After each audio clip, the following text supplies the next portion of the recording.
It's perhaps the worst massacre since Boko Haram's insurgency began in 2009. Around 20,000 people in total are believed to have fled their homes in the Baga area in Borno State. According to the United Nations, 11,000 plus refugees fled to Chad. More than half of those women and children, with some youngsters crossing the border alone.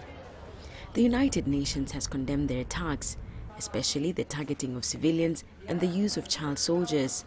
The deliberate targeting of civilians is clearly prohibited by international law, and we are very concerned at reports that there were children and elderly people among the victims. The killings at marketplaces in Maiduguri, also in Borno State, and in Potiskum in Yobe State, are particularly shocking, given reports that girls, possibly one as young as 10, may have been forced to carry out the attacks. The use of a child to detonate a bomb is not only morally repugnant, but constitutes an egregious form of child exploitation under international law.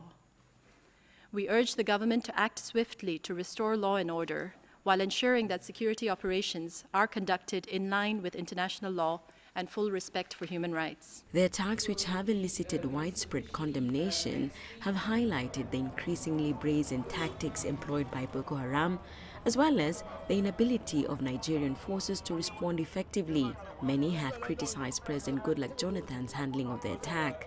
Nigeria is a very big nation, and Nigeria needs a strong hand to rule this nation.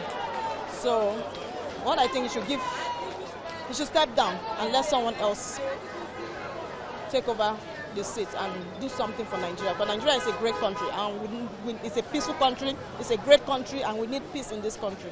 A good president should protect his people, stand for his people, provide for his people, be there for his people, act on behalf of his people. That is why we voted him in there, for him to stand for us. But he has not done well in that area. He left everywhere porous, and things are not going well again. Meanwhile, the U.S. State Department says it believes recent Boko Haram attacks in Nigeria may have been a response to the elections scheduled for mid-February.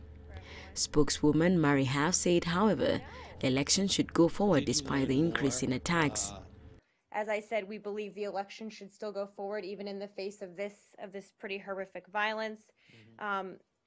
You know, we haven't seen Boko Haram focus beyond the region, but I think what we've seen even just over the past 24 hours in Cameroon is that Boko Haram is clearly a regional threat. Half said Boko Haram previously used events such as election to stir up tensions.